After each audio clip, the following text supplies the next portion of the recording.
Hello बच्चों, स्वागत है आपका अपने चैनल वाईफाई गुरुजी में। जैसे कि आप देख रहे थे, आपका टॉपिक चल रहा था एथिल अल्कोहल। तो एथिल अल्कोहल की इससे पहली वीडियो में आपको बताई गई थी इसके लैब मेथड और इसकी अन्य विधियां कि किस तरीके से हम इसको बनाते हैं।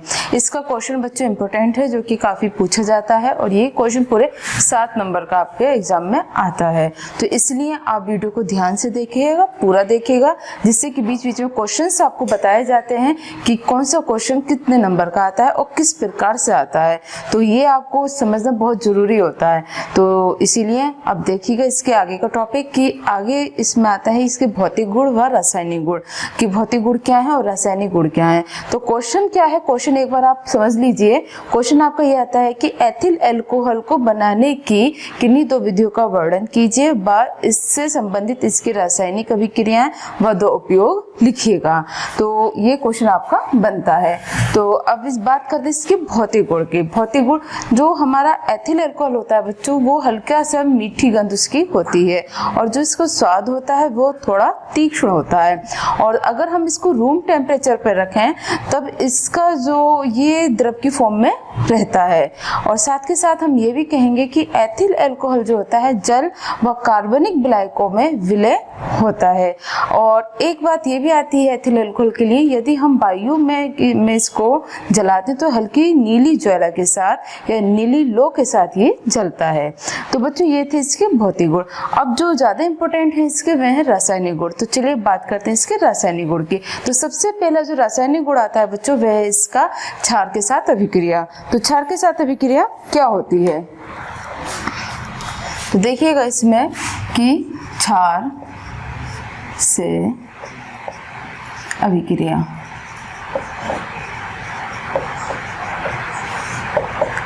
एक बात समझ लीजिएगा बच्चों कि रिएक्शंस मुश्किल नहीं होती है, बस आपको ये समझ में आ जाए तो बहुत आसान, बहुत इजी रिएक्शंस ये होती हैं। तो सबसे पहले आपको पता है कि एथिल अल्कोहल है।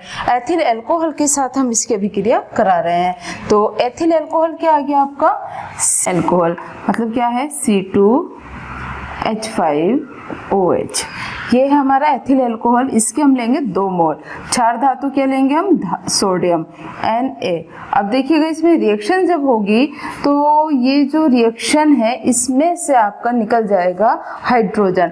मतलब क्या है, ये जो 2 हाइड्रोजन है ये हाइड्रोजन निकल जाएंगे और इसकी जगह जो सोडियम है आपका धातु, ये सोडियम धातु इस पर आकर जुड़ जाएगा। तो देखिएगा यहाँ पर क्या हुआ कि ये सीधा सीधा H2 हमने यहाँ निकाल दिया और इसकी जगह आप इसे जोड़ देंगे तो ये हो जाएगा C2H5ONa। ये इसकी रिएक्शन बन जाएगी क्षार धातु के साथ अभिक्रिया। इसका नाम होता है बच्चों सोडियम एथॉक्साइड, जिससे हम कहेंगे क्योंकि सोडियम इसमें जुड़ गया है तो इसलिए हो गया आपका सोडियम एथॉक्साइड। तो ये आ जाता है सोडियम एथॉक्साइड। ठीक, इस तरीके से ये अभिक्रिया होती है। अब बात करते हैं इसकी अगली रिएक्शन की। तो दूसरी रिएक्शन क्या आती है बच्चों, इसमें एसिटिक अम्ल के साथ अभिक्रिया। ये आती है आपकी एसिटिक अम्ल। एसिटिक अम्ल का फॉर्मूला होता है CH3COOH से क्रिया। ठीक, इसके साथ अब हम इसकी अभिक्रिया कराएंगे। किसकी करा रहे हैं, एथिल अल्कोहल की। तो इसमें क्या करेंगे हम, ये लिख लेंगे CH3COOH। एक चीज बताएंगे बच्चों इसमें आपको, अगर हम ये इतना लिखते हैं CH3COO, अगर हम इतना लिखेंगे तब हम इसे कहते हैं एसिटिक।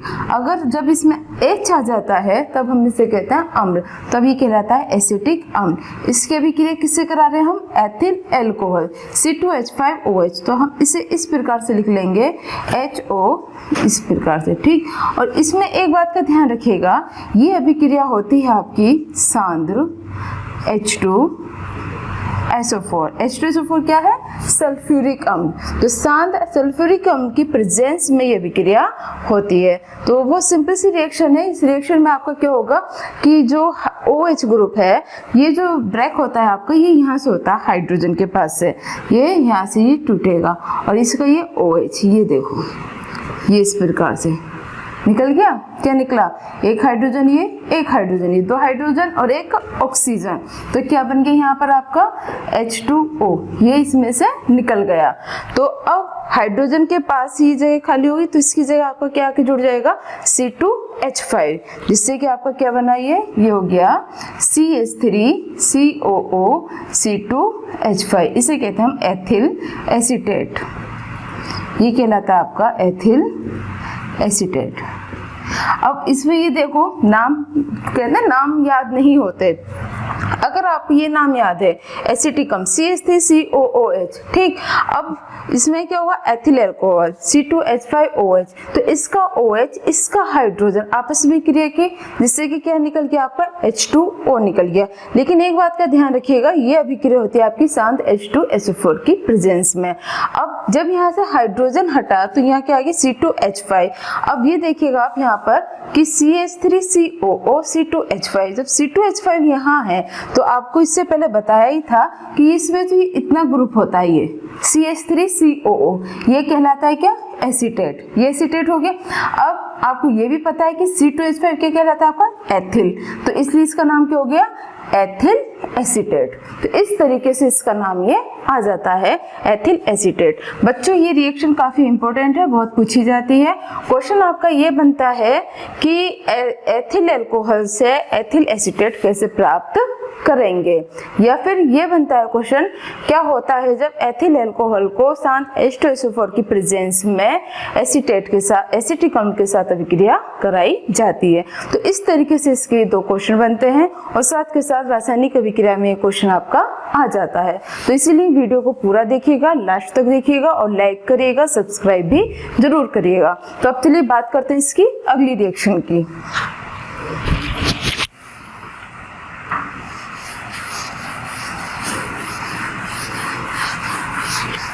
देखिएगा इसमें अब जो अगली रिएक्शन इसमें आती है आपकी कि अब हम इसमें अभिक्रिया कराएंगे अमोनिया के साथ।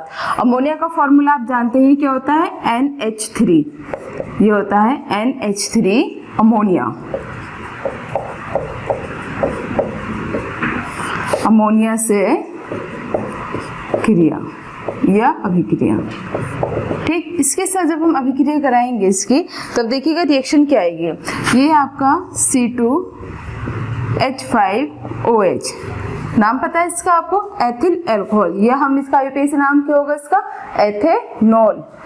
अब अमोनिया है इसमें तो क्या होगी, ये अमोनिया को हम इस प्रकार से लिख लेंगे HNH2।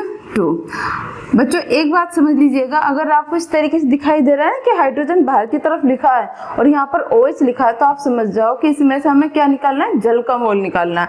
जल का मोल कैसे निकालेंगे, ये हाइड्रोजन और ये OH, ठीक, इस तरीके से। तो क्या हुआ यहाँ पर, ये आपका यहाँ से निकल जाएगा H2O और आपका ये क्या बनेगा C2H5NH2। तो इस तरीके से ये रिएक्शन पूरी आपकी हो जाती है। तो हम इसे क्या कहेंगे, ये क्या है आपका C2H5, इसे हम कहेंगे एथिल, ये हो गया आपका एथिल, और ये NH2 है एमीन, अमोनिया से निकला है तो NH2 ग्रुप जब बनता है तब हम इसे कहते हैं एमीन। तो इससे क्या बन गया, ये एथिल एमीन। इंपॉर्टेंट रिएक्शन है क्योंकि ये आती है अमोनिया के साथ अभिक्रिया। बच्चे कंफ्यूज हो जाते हैं कि अमोनिया के साथ अभिक्रिया हम किस प्रकार से कराएं। तो सिंपल है, देखिएगा आप इसे एक बार और समझ लीजिएगा कि ethyl alcohol C2H5OH, ammonia NH3, हम इस प्रकार से लिखेंगे कि एक हाइड्रोजन इसका बाहर लिख लिया और फिर हो गया NH2।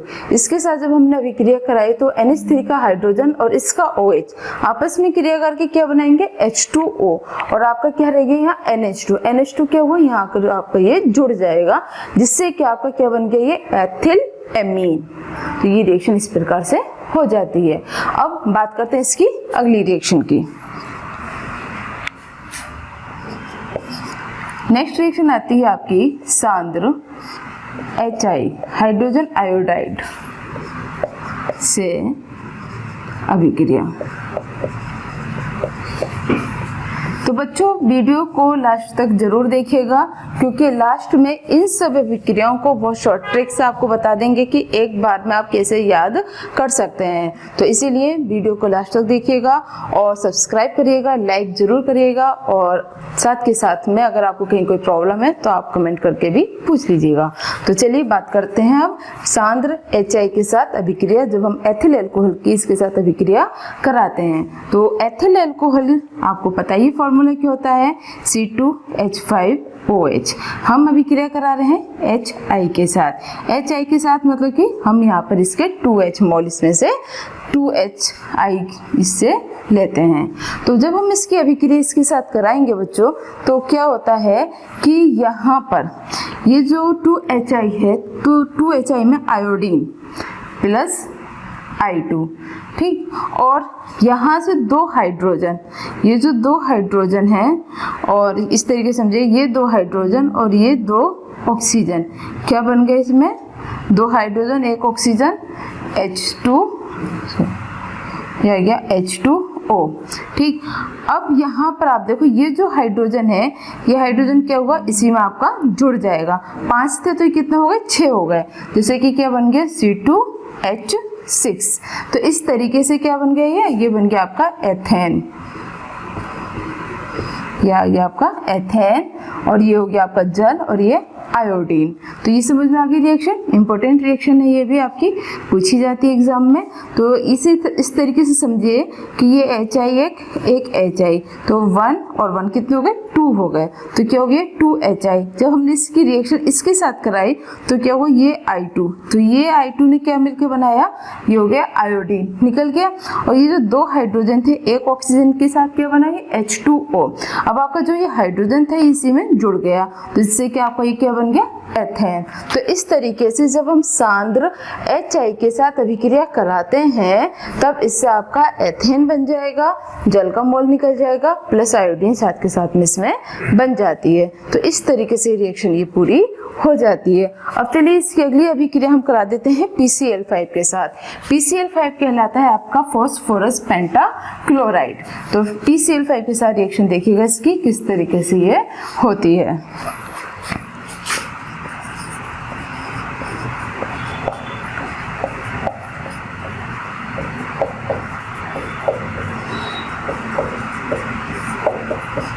PCl5 बच्चों कहलाता है, P से आगे आपका फॉस्फोरस, 5 के लिए हम कहते हैं पेंटा, Cl आगे क्लोराइड, तो फॉस्फोरस पेंटा क्लोराइड, इसके साथ हम इसकी अभिक्रिया कराएंगे। किस तरीके से अभिक्रिया होगी ये समझ लीजिएगा। C2H5OH, इसकी अभिक्रिया बहुत इजी रिएक्शन है, देखिएगा CH5। अब आप ये देखिएगा, इसे समझने का तरीका ये है जैसे कि आपका PCl5, एक Cl ये हो गया, एक Cl आपका ये आ गया, ये Cl आ गया, ये Cl आ गया, और ये Cl आ गया, 5 Cl आपको दिखाई दे रहे होंगे। अब हम इसके एथिल अल्कोहल के साथ अभिक्रिया करा रहे हैं, तो आप ये समझिएगा इसमें कि जो एक हाइड्रोजन है, तो ये हाइड्रोजन तो इसके साथ निकल गया आपका, ठीक, ये आ गया हाइड्रोजन, ये वाला हाइड्रोजन इसके साथ आ गया। अब जो ये O है, ये O किसके साथ आ गया, P के साथ, ये पूरा इसमें जुड़ जाएगा O के साथ। अब C2H5 बचा, वो C2H5 आपका आ गया इसके साथ, C2H5 बट गया। अब इसमें देखो रिएक्शन में कैसे बन गया, ये रिएक्शन में क्या आ गया, ये आ गया C2H5, तो ये हो गया C2H5Cl। अब ये P के साथ O आया, Cl3 है, तो क्या आ गया POCl3। अब ये हाइड्रोजन के साथ एक Cl है, तो क्या हो गया ये HCl। तो इस तरीके से PCl5 टूट जाता है। आप ये समझ रहे होंगे कि फूल बन गया, फूल ही समझ लीजिए, फूल समझ के इसको याद कर लेंगे आप, बहुत आसान है कि आपका जो PCl5 में जो एक क्लोरीन है हाइड्रोजन के साथ निकलेगी, और एक ऑक्सीजन POCl के साथ निकल जाएगी Cl3 के साथ, और एक Cl आपकी एल्केन के साथ निकल जाती है। तो इस तरीके से रिएक्शन ये आपकी हो जाती है। तो अब चलिए बना लीजिए रिएक्शन, पूरी कर देते हैं इसे। तो इसमें अब आपका आ जाएगा ये C2H5Cl प्लस POCl3। तो तो इसमें अब देखिएगा रिएक्शन ये पूरी कर लेते हैं हम, जैसे ये बताया था। तो इसमें क्या होगा, एक तो आपका ये आ जाएगा C2H5Cl, ठीक, ये आ गया। इसके साथ आपका क्या था, POCl3 आ गया, और प्लस क्या रहेगा आपका HCl। तो इस तरीके से ये PCl5 के साथ रिएक्शन हो जाती है। समझ गए होंगे कितना आसान है। जब PCl5 के साथ अभिक्रिया कराते हैं तब क्या है, ये हाइड्रोजन अलग टूटेगा, ये आपका अलग टूटता है। तो इसका PCl5 का एक Cl था आपका इसके साथ आ गया, और इसके साथ O के साथ क्या था, P और Cl3 आ जाता है, और इसके साथ आपका क्या आ जाएगा, Cl आ जाएगा। ठीक, अब देखो रिएक्शन ऐसी बन गई, C2H5Cl आ गया, POCl3 उधर आ जाएगा, और HCl। तो इस तरीके से आप इसकी रिएक्शन बना लेंगे। अब बच्चों जो रिएक्शन आपको बताने जा रही हूँ मैं, वो बहुत इंपॉर्टेंट रिएक्शन है, काफी पूछी जाती है। क्या होता है जबकि में तो बहुत ही ज्यादा आती है। इसमें क्या होता है कि ये क्वेश्चन इसका बनता है कि एथिल क्या होता है जब एथिल अल्कोहल को 140 डिग्री सेंटीग्रेड पे गर्म करते हैं, लेकिन इसमें एक चीज छिपी रहती है कि सांद्र H2SO4, जो हम इसको 140 डिग्री सेंटीग्रेड पे गर्म करते हैं वह करते हैं सांद्र H2SO4 के साथ। तो ये क्वेश्चन सीधा सीधा ऐसे आता है आपका कि एथिल अल्कोहल को 140 डिग्री सेंटीग्रेड पे गर्म करने पर क्या बनता है। ठीक, दूसरा क्वेश्चन क्या बनता है इसका, दूसरा क्वेश्चन ये बनता है कि एथिल अल्कोहल से डाई एथिल ईथर किस प्रकार से प्राप्त करते हैं, या फिर एथिल अल्कोहल से हम एथेन कैसे प्राप्त करेंगे, वो एथीन कैसे प्राप्त करेंगे। तो अब देखिएगा इसकी रिएक्शन कैसे होती है। तो रिएक्शन क्या है, सांद्र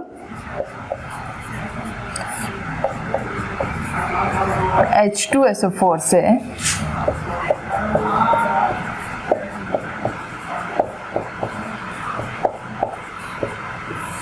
अभिक्रिया, वेरी वेरी इंपॉर्टेंट रिएक्शन, बहुत ज्यादा पूछी जाने वाली रिएक्शन है। बहुत आराम से, बहुत सही से, अच्छे से समझ लेना इसे। तो देखिएगा कि जैसे आप ये है C2H5OH, इसकी हम अभिक्रिया किससे करा रहे हैं, सांद्र HSO4। क्या है ये, सांद्र। इसमें आप ये देखिएगा, मैं आपको एक चीज समझा रही हूँ कि ये जो लिखा ना HSO4, तो इससे कंफ्यूज होने की जरूरत नहीं है, ये आपका H2SO4 ही है। बस क्या करा है कि हमने HH को अलग करके लिखा है। अब जब ये ऐसे लिखा है तो अब आप समझ जाएंगे कि ये जो H अलग क्या है, ये इसलिए अलग क्या है। आगे होगा समझ में, तो इसलिए इसके साथ निकला है। अब इसकी आप रिएक्शन करा दो। H2 तो आपका निकल गया, अब तो जोड़ के लिखना है बस, H2 निकल गया। अब इसमें क्या बचा आपका, C2H5HSO4, ये आपका रह जाता है। इसका नाम क्या होता है, C2H5 क्या होता है, एथिल। ठीक, इस बीच में क्या आ गया आपका H, इसे कहेंगे हम हाइड्रोजन, ये हो जाता है एथिल हाइड्रोजन, और SO4 कहलाता है आपका सल्फेट। तो ये क्या हो गया, एथिल हाइड्रोजन सल्फेट आपका बन गया। अब फिर इसकी रिएक्शन कराओ। इसमें क्या होगा कि C2H5HSO4, इसमें हम एथिल अल्कोहल और डालेंगे, HOC2H5। यहाँ हमने एथिल अल्कोहल को उल्टा करके लिख दिया, मतलब क्या है, HOC2H5, इस तरीके से हमने इसे लिखा है ये। तो ये हो गया आपका एथिल अल्कोहल। अब बात यहाँ आती है टेम्परेचर की। जब हमने इसके साथ डाला इसे, तो इसमें जो टेम्परेचर लेंगे बच्चों, वो लेंगे 140 डिग्री सेंटीग्रेड। जो इसका जो मेन मुख्य काम जो कर रहा है वो अब ये टेम्परेचर करेगा 140 डिग्री सेंटीग्रेड। अब आप इसमें ये देखो कि जो एथिल अल्कोहल है और इसका जो HSO4 है, ये यहाँ से इतना निकाल देंगे हम, तो ये हाइड्रोजन इसमें जुड़ेगा। जुड़ने के बाद क्या बना, H2SO4, ये आपका आ गया H2SO4। सल्फ्यूरिक अम्ल ऐसे निकल गया। अब हम इसे इसमें जोड़ देंगे, ये आ गया आपका C2H5OC2H5, इसे कहेंगे डाई एथिल ईथर। हो गया, बहुत सिंपल है। कि हमने क्या लिया था, ये एथिल अल्कोहल सांद H2SO4, तो इसका जो हाइड्रोजन इसका OH मिलके क्या बनाया, ethyl hydrogen sulphate plus H2O। अब आगे क्या करा हमने कि ethyl hydrogen sulphate plus ethyl alcohol, इसमें एथिल अल्कोहल की मात्रा बढ़ा दी और 140 डिग्री सेंटीग्रेड पर हम इसे गर्म करेंगे। इसके साथ गर्म करने पर क्या होता है कि ये जो हाइड्रोजन है एथिल अल्कोहल का और इसका जो HSO4 है इसके साथ क्रिया करेगा, जिससे कि आपका डाईएथिल ईथर बन जाएगा और H2SO4 निकल जाएगा। ठीक, अब इसी से रिलेटेड आप दूसरी वीडियो देखिएगा, दूसरी रिएक्शन देखिएगा। तो रिएक्शन इसमें क्या हो गया अब कि पहले जो इसमें सेम रिएक्शन ऐसी आ जाएगी, ये समझ लो मिलती जुलती है बिल्कुल, बस टेम्परेचर के फर्क से देखिएगा क्या आता है इसमें, HSO4। ठीक, इसके साथ जब हमने रिएक्शन इसकी कराई तो आपका क्या बना, ये बन जाएगा आपका C2H5HSO4 प्लस H2। अब हम क्या करेंगे, ये जो हमारा C2H5HSO4 है, ठीक, इसे हम गर्म करेंगे 160 से 170 डिग्री सेंटीग्रेड पर। अब एथिल अल्कोहल नहीं डालेंगे इसमें, बल्कि क्या कर देंगे, इसे 160 से 170 डिग्री सेंटीग्रेड पर गर्म करेंगे। तो जब हम गर्म करेंगे तो ये C2H5 जो है यहाँ से एक हाइड्रोजन निकल जाएगा और वो हाइड्रोजन क्या होगा, इसमें जुड़ जाएगा, जिससे कि आपका क्या निकलेगा यहाँ पर H2SO4। और जो कंपाउंड ये यहाँ क्या बचा आपका, जब इसमें से एक हाइड्रोजन निकला तब यहाँ क्या बचेगा आपका H4 रह जाएगा, जिससे क्या बचा आपका C2H4 और ये बन जाएगा आपका C2H4। या फिर हम इसे कैसे लिख सकते हैं, CH2 डबल बॉन्ड CH2 क्या कहलाता है, ये एथिलीन। तो इससे क्या बन गया आपका ये कंपाउंड, इसे कहेंगे हम एथिलीन, ये हो गया आपका एथिलीन। तो इस तरीके से ये आपकी रिएक्शन बहुत ज़्यादा पूछी जाती, लेकिन इसमें एक चीज़ का ध्यान रखिएगा, अगर आपसे 140 डिग्री सेंटीग्रेड की बात करें टेम्परेचर की तब आप ये दो रिएक्शन देंगे, अगर आपसे 170 डिग्री की बात करते हैं तब आपको ये दो रिएक्शन देनी है। ठीक, दूसरी बात ये, अगर आपसे कहा जाता है कि डाईएथिल ईथर कैसे बनेगा तब भी आपको ये रिएक्शन देनी है, और आपसे कहा जाता है एथिलीन कैसे प्राप्त करेंगे तब आपको ये रिएक्शन देनी है। तो इस तरीके से ये रिएक्शन आपकी पूरी होती है। तो ठीक है, अब अगली रिएक्शन की हम बात करते हैं। तो अब देखिएगा इसकी अगली रिएक्शन आती है तब तो एल्यूमिना के साथ अभिक्रिया। एल्यूमिना जो है इसका जो फॉर्मूला होता है वो होता है Al2O3। तो इसका फॉर्मूला आएगा आपका Al2O3। तो इसकी प्रेजेंस में अभिक्रिया होती है एथिल अल्कोहल। तो एथिल अल्कोहल आप जानते हैं क्या है आपका, C2H5OH। ठीक, इसमें हमने क्या करा कि 2 मोल इसके हम लेते हैं और इसे हम एल्यूमिना की प्रेजेंस में गर्म करेंगे, मतलब कि Al2O3 की प्रेजेंस में 250 डिग्री सेंटीग्रेड पर, इतने टेम्परेचर पर हम इसे गर्म करते हैं। तब इसके जो ये 2 मोल हैं बच्चों, ये आप ये समझिएगा इस तरीके से कि C2H5OH C2H5OH, तो इसमें से आपका ये इस तरीके से ये जल निकल गया। तो क्या होगा, यहाँ पर आपका ये H2O निकल गया और आपका क्या बचा C2H5O C2H5O। तो ये आ जाता है C2H5O C2H5, जिसे हम कहते हैं डाईएथिल ईथर। तो इस तरीके से डाईएथिल ईथर बन जाता है कि जब एथिल अल्कोहल को 250 डिग्री सेंटीग्रेड पर एल्यूमिना की प्रेजेंस में क्रिया कराते हैं या गर्म करते हैं तब इससे डाईएथिल ईथर बन जाएगा। किस तरीके से बना ये आप समझ गए होंगे इससे। अब इसी में क्या है कि अगली रिएक्शन आती है, अगर हम इसके टेम्परेचर की बात करते हैं, जैसे कि अगर हमने ये देखा कि ये है हमारा C2H5OH। अब हम क्या करेंगे, जिससे कि इससे पहली रिएक्शन हमने टेम्परेचर इंक्रीज कर दिया था, ठीक इसी तरीके से ये जो है एल्यूमिना ही रहेगा Al2O3, लेकिन टेम्परेचर हम इसका बढ़ा देंगे 360 डिग्री सेंटीग्रेड से कर देते हैं। अब 360 डिग्री सेंटीग्रेड करने पर होता क्या है कि सिंगल मोल आपका रहेगा। तो C2H5 में से क्या होगा, एक हाइड्रोजन निकला, तो जो कि क्या बनाएगा आपका H2O बनाएगा, और यहाँ क्या रह गया 4 रह गया, तो इससे क्या बन गया आपका C2H4 प्लस H2O। तो इस तरीके से इसकी एक रिएक्शन और ये आपकी सेकेंड रिएक्शन। तो आप समझ गए होंगे कि एल्यूमिना के साथ जब अभिक्रिया कराते हैं तो अब डाईएथिल ईथर बनता है। दूसरी बात, अगर 360 डिग्री सेंटीग्रेड पर हम इसे गर्म करेंगे तब आपका एथिलीन इससे ये बन जाएगा। ये कहलाता है आपका एथिलीन, क्योंकि इसमें डबल बॉन्ड आ रहा है दोनों कार्बन्स के बीच में। तो इस तरीके से रिएक्शन ये आपकी पूरी होती है। इंपॉर्टेंट रिएक्शन है आपकी ये, तब एल्यूमिना के साथ अभिक्रिया। अब इसकी बात करते हैं अगली रिएक्शन, जो कि इसकी लास्ट रिएक्शन है।